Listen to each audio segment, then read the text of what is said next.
Hai orang-orang baik dan hebat, ketemu dengan saya lagi, Ramayanti Alfian Rusid. Kali ini saya akan bahas perihal Undang-Undang Pasar Modal di Indonesia di era digital sudah tidak relevan. Ini akan saya bahas dari latar belakang pendidikan saya, salah satunya di bidang hukum. Perubahan zaman memerlukan adaptasi. Undang-Undang Pasar Modal Indonesia Nomor 8 Tahun 1995 memang perlu dikaji ulang untuk menyesuaikan dengan perkembangan zaman, terutama di bidang teknologi digital. Pasal-pasal yang perlu dirubah sebagai berikut. Definisi pasar modal. Ini perlu diubah, apa sebenarnya definisinya, atau perlu diperluas untuk mencakup platform digital dan aset digital seperti cryptocurrency. Kemudian perlu ada pengaturan khusus untuk lembaga penunjang pasar modal yang beroperasi secara digital, seperti platform crowdfunding dan fintech. Kemudian, ketentuan mengenai kewajiban pelaporan dan transparansi bagi emiten dan perusahaan publik perlu diperbarui untuk mengakomodasi perusahaan teknologi digital. Perlu ada pengaturan khusus untuk melindungi investor dan dari penipuan dan manipulasi pasar yang terjadi di platform digital. Kemudian, OJK perlu memiliki kewenangan yang lebih kuat untuk mengatasi dan menindak pelanggaran di pasar modal digital. Perubahan zaman, terutama di bidang teknologi digital, telah menghadirkan tantangan baru bagi pasar modal. Untuk menjaga stabilitas dan pertumbuhan pasar modal, Undang-Undang Pasar Modal Indonesia harus diubah untuk mengakomodasi perkembangan tersebut.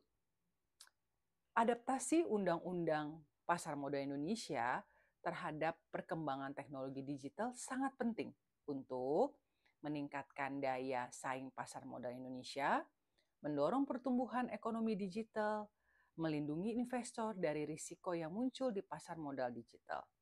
Sebagai catatan, pasal-pasal yang perlu diubah dalam Undang-Undang Pasar Modal Indonesia harus dikaji secara komprehensif dan melibatkan berbagai pihak terkait seperti OJK, Bursa Efek Indonesia, dan pelaku pasar modal. Platform digital yang perlu diatur dalam Undang-Undang Pasar Modal.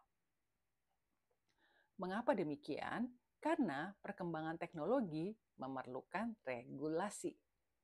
Ini melahirkan berbagai platform yang memfasilitasi kegiatan pasar modal.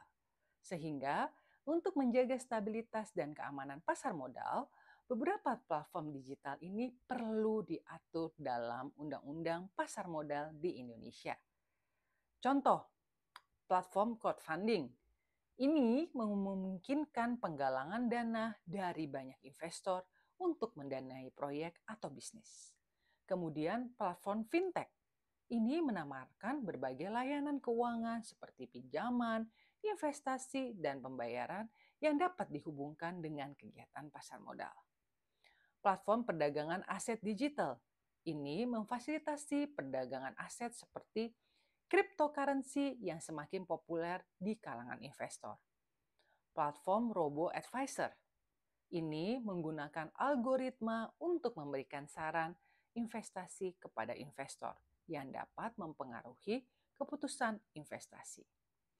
Pentingnya regulasi, mencegah penipuan dan manipulasi pasar, melindungi investor dari resiko yang muncul di platform digital, meningkatkan transparansi dan akuntabilitas platform, memastikan platform beroperasi sesuai dengan prinsip-prinsip pasar modal yang sehat.